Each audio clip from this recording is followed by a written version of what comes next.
it, I ain't even plead the fifth.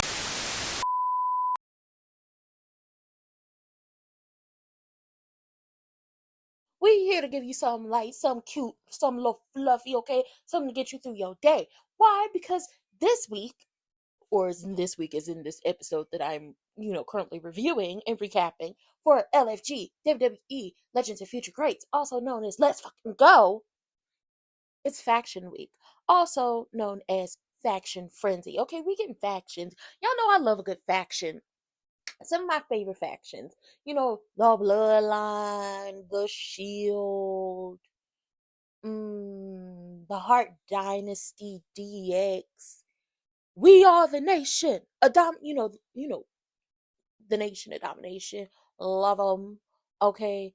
LWO, new and old. Okay, got a lot of factions. Gotta love them. Gotta love them. Gotta appreciate that.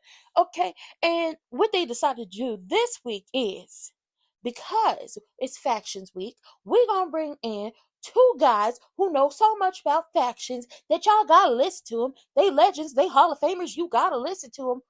Who? Oh, baby, we got X-Pac. Okay, he was in the NWO and DX. What you know about that? And he was also in the Clique. And, technically speaking, it's a faction without it actually being a faction. Okay, they a faction of friends. They just a friend group. And then we got Eric Bischoff. Okay, is it 83 weeks or 84 weeks? It 80-something weeks. Okay, he spent whooping Monday Night Raw's ass in the ratings. Okay, and he was in the mixture. He was down there with the NWO. Get into it. So we gotta have some of the greats come out and show up and show out. Now, before we could get into everybody showing up and showing out and, getting into the legends, the Hall of Famers who are here for Faction Week, we got to check on Shiloh. Because, last week, Shiloh got a, look bad kick to the head. He went down like a sack of potatoes. It's okay. Take her, checks in. You okay? You cleared what the doctor say. Now, I don't care what you said, what the doctor said, because you're not getting in that ring unless you're 100%. And shout out to the new, protocols that they have down there to the WWE. If you're not 100%, you're not getting in a ring. We're not about to play this game. Love that. Love that, because we want to keep the people safe. The safer we keep y'all to make sure y'all are good, the longer y'all can work. Yeah, shout out. And then if you ain't even gonna work with us forever, at least you go out there and book other jobs without having any issues. Shout out to them, right? But he's cleared, he's good. He ready to get back in the ring and show the people what he can do. That's what he owned. Some light, not too much. Let's see what happens. So Sean comes in and opens up the day with everybody down to the facilities, basically telling them it's Factions Week, and I'm bringing in two heavy hitters. Let's get into it. First, we got Eric Bischoff. And, Eric give his spiel, and then we hear him speak on why the NWO was so great and why they worked. You had contrasting characters that, complemented each other. Everyone got to be themselves, but they complemented each other and made it even better. They helped each other be bigger and better than what they were. They balanced each other out. And per their words, they helped move the business into a more adult and grittier content. And honestly, that's what you got with NWO. They was doing some things, one thing. And if y'all haven't seen the NWO, if y'all haven't seen how they started or what's going on with them, WWE does have a WCW channel dedicated to WCW and everything that was happening over there. So y'all go check that out. This is not promotion. They're not paying me. It's just like if y'all want to get into the history of wrestling. I myself have a WCW book. Okay, I have a book over here, sure do, and I keeps that book on me handy, and it gives the history of WCW. But also, you can go on Peacock or any other platform, and you can watch a lot of these things and see how NWO got started and what that looked like and what that did for them 83 weeks is 84. Eric, you let me know if it was 83 or 84. I'm gonna get it. I swear I will. Then we got X-Pac coming in. Okay, he's like, listen, I was part of NWO and DX, and I did my big one. So now we got to see if y'all can do y'all big ones, especially being a part of a faction. And remember, he left WWE, WWF back then, went to WCW, joined the NWO, and then eventually went back to the WWE /F back in the day and joined DX. And it was like, oh my God, you was part of two factions. Legendary factions is that. So he know what he's talking about. We looking for a lot of things when it comes down to Factions Week. Can the future greats give the people what they need? This is the question we delve into as we get into this week. Now, a little issue you run into during Factions Week or just being in a faction in itself is how do you set yourself apart from, the other factions? How do you have a healthy balance of characters that complement each other without, you losing yourself within your faction? How do you set yourself apart from your faction members while also being a collective unit and being unique and working together? How do you do all of that? Because you got to do all of that, or you're going to see your factions fail. You see a lot of factions fail because nobody can find that healthy balance of complementing each other while setting yourselves apart, while also giving you something new and fresh and sinking your teeth into, and not something we've seen already. Like them heathens down the NXT that be attacking all the folks, and I still believe Trick Williams got something to do with that because they ain't never put hands on him. Now, I don't want y'all to put hands on Trick, but for some reason, y'all putting hands on everybody else. What's going on there? So, in the breakdown, when it comes to faction versus faction, we're going to see Team Booker, okay, versus Team Dudley, aka Team Booker versus Team What's Up. Shout out to Scary Movie. Y'all know the Waynes are back at the helms of Scary Movie, and we getting a Scary Movie 6 in 2026. Yes, I will be there, and it seems like most of the original cast is coming back. But let's get back to this. Then we got Team Taker versus Team Mickey. We got to see what it gives. We got to see what it gives because Eric says, listen, I'm looking for presentation. I want to see a video, a vignette, whatever you want to call it. Introduce yourself to me. Let me know who you are. I want to be able to say, I know exactly who they are. I want to say I know what they're giving me. Which, when you listen to him say that, like, I have no problem with it. When you have a vignette, whatever, a video, whatever the people are calling it, I still call it vignettes. You're introducing yourself to the folks, or you're reintroducing yourself to us. You have to let us know who you are, what you on, what type of time you coming back on, especially if you're coming back from injury, or if you're somebody new, you're introducing yourself to the WWE crowd, the universe, whatever we're calling it at this point. You have to be interesting enough in that vignette to be like, okay, I want to watch this person, or you know what, let me tune in because I want to get to know this person. Because if you don't get someone's attention, if you can't like hold their attention in that vignette, it's like I don't know what it's going to look like when the people finally see you in front of a crowd. Like with Penta, we got, short little vignettes, teasers, if you will. And it was just his logo. And people were speculating that he was coming, but we got a little teaser, a little, something. And then recently with Naomi, she reintroduced herself and she was telling everybody she tired, she ain't about to put up with this no more. And she cautions everybody to stay up out of her way. And she really made you believe I'm reintroducing myself as Slayomi. Don't play with me. And that's what the people got to do down here. Obviously, X-Pac being the wrestler he is, the professional wrestler, the legend, he is looking for what are you doing in the ring? Can y'all work together? Do y'all have that chemistry? Can you really put a good match together? And will it go as smoothly as a professional wrestling match can possibly go? These are the things we're looking for. Can they give it to us? I don't know, but we're going to see. We will see. Now we head into Team Bubba. This is Cutler's first week, so he's like, listen, I'm just trying to look for what my place is here in the WWE. And Team Bubba is trying to come up with a faction. Cutler says, they have to find a common thread between all of them because everybody is so different. Nobody is the same. We're like a misinformed, misfortunate, whatever he said, family. So they come up with the fact that they're going to be the new Dudleys. And, you know, it's not Cutler's thing, the overalls and craziness, but we're going to get into it, right? Bubba says he needs all the personality from him. You have the wrestling ability. You have that, but I got to get that personality up out of you. You got to show me something. But honestly, the Team Bubba had a really great time just creating the new iterations of the Dudleys and just putting personalities into it. And I enjoyed it. I actually enjoyed the new Dudleys. I did. Then we got Team Booker. Okay, so Booker was like, listen, what can we do? I want to give kind of like NWO, but something new, something fresh. And they come up with TNE, the next era. We are the next era of wrestlers. We are the trendsetters. We are going to move the needle. We're doing all of these things. You have to get into it. You have to, get ready for it. And as they're setting up to do their vignette, you got Booker directing, and it's giving the Matrix type look. And he's telling them you got to do this, how to stand, how to pose, put some inflection in your words, which his team is actually taking, the constructive criticism and the directions and applying them to what they're doing. And I'm actually enjoying this. I actually enjoy like the behind the scenes aspect of all of this.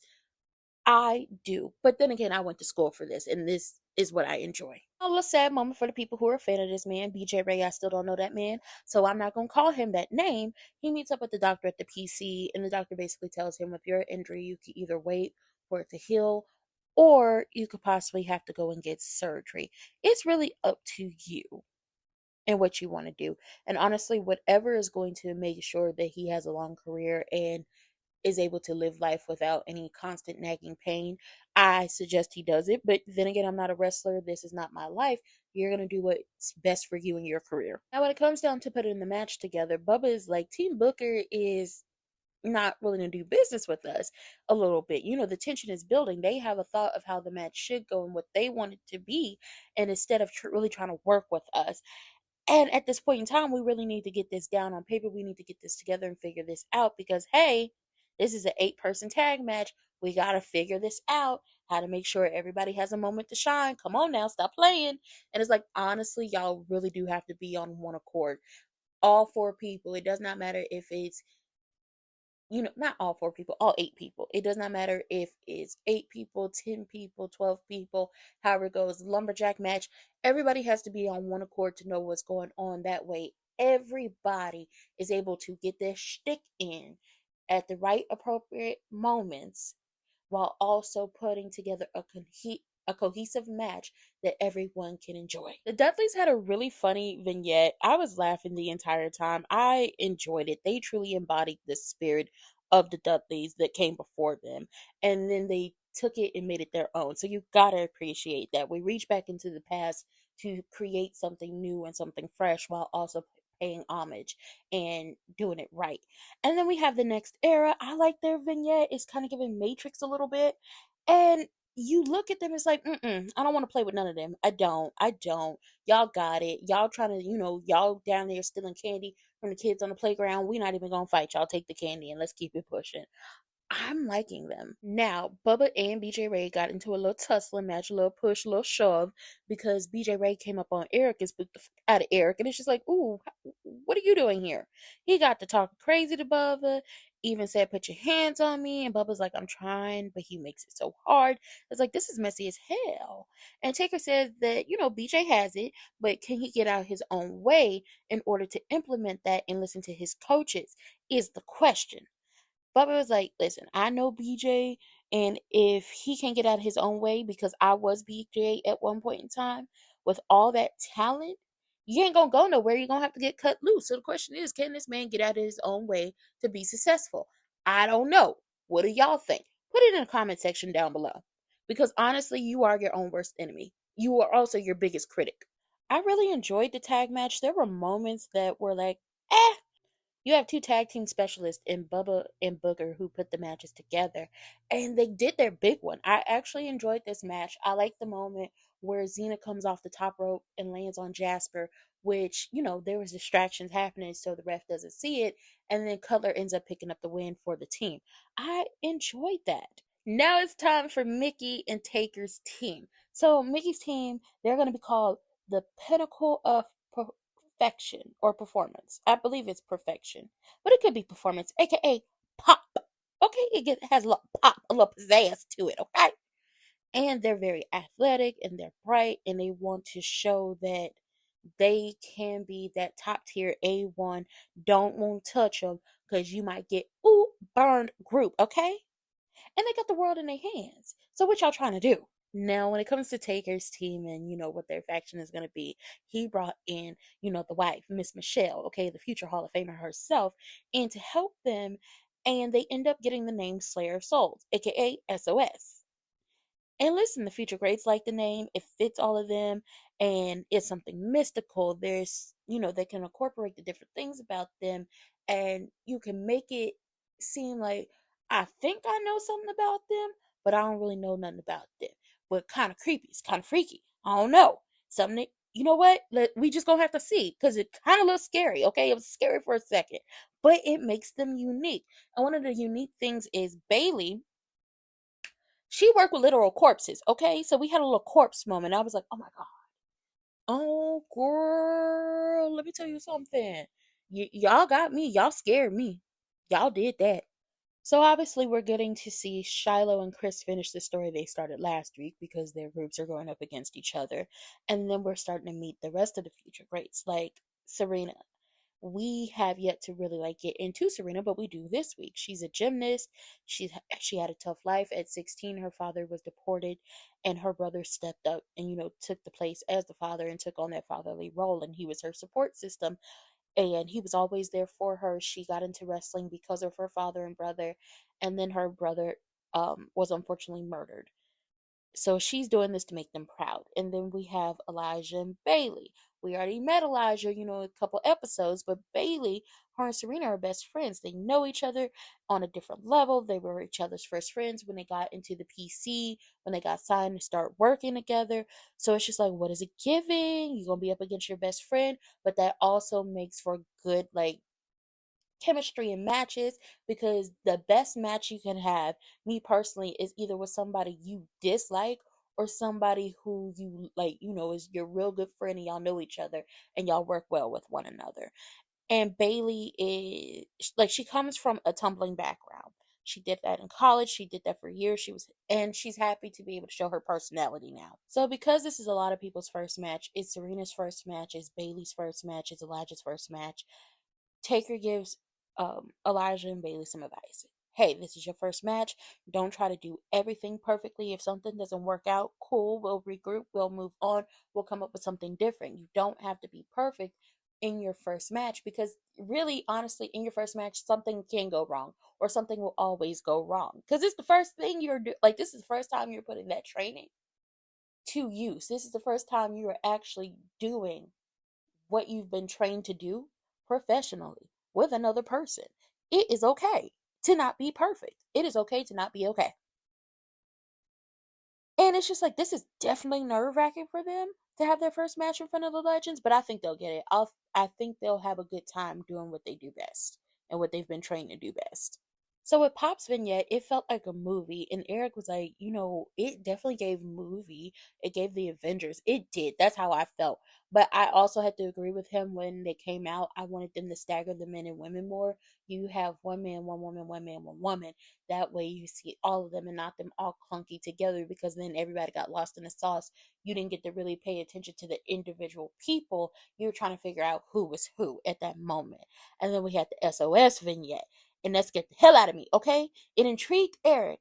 Okay, he pointed out that they didn't just come out and say who they were.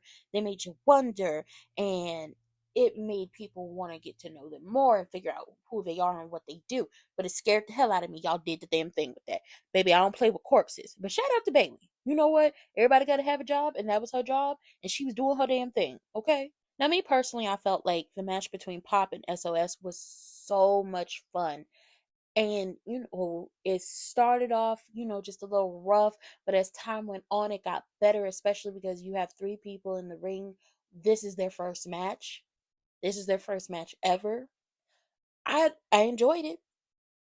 I i enjoyed it. And for them, for the three, for this to be y'all big, y'all first match, y'all did y'all big one for that one. Shout out to y'all. Now it's time to give critiques. So Eric gives a nod to Xena because she had a contrasting character. Who she was when she got in the ring versus who she was when the bell rang was a very much a contrast. Xena before the bell rang, very goofy, very fun, very bubbly. When the bell rang, oh, it's time to whoop ass. Don't play with me. I could be cute, fun, bubbly, goofy, all those things, but I will beat your ass. Don't don't ever get that twisted, which is what you saw with Xena, which I actually appreciated. Show us some contrast. Show us that you could switch it up on people real quick. For the mystique factor alone, Eric ends up giving the point to Taker's team. So now Taker is, on the board, right? He on the board, he got a point. He got a point. And then X-Pac feels like the heels held it together in the match, and he gives the point to the next era, which, Bubba is disappointed in losing a point because Bubba laid out the match and his team got, Booker's team the point. And, this is lighting a fire under Bubba and his team's ass. We got to get these points up. We got to get these points. Stop playing. We got to get these what? These points. And if I'm being honest with you, they're preparing for the next week because CM Punk will be there. But my standouts, honestly, were Bubba's team. I honestly thought they were going to get the point this week because not only did they take, a faction that had been done before and had went through many iterations of it over the years, they took that faction, they made something new. It, paid homage to the past, but we have the future. And they did their damn thing in the ring. And I'm just going to say it. Xena alone should have got them that point because Eric pointed out, and I have to agree, Xena had such a stark contrast to who she was when she stepped in the ring before the bell rang and after the bell rang. We saw that. That alone should have got the point. But my standouts for this week was the Dudleys, the new Dudleys, and Slayer Souls, because they scared the hell out of me, and sometimes I enjoy things that scare the hell out of me. And with that being said, that was it. That was all I had to give y'all. We got to prepare for Larry's daddy to be, down there talking to the folks and giving out points and everything. But at this point in time, the points goes as follows. Booker T in the lead, okay? Booker in the lead, followed by Mickey, followed by Taker, and then Bubba ain't got no points. Ooh, how sad. How dreadful. But with that being said, I love everyone. I'll see y'all for the next one. Don't forget to like, comment, subscribe, and, start a conversation in the chat and let me know how y'all think of the show and these episodes so far.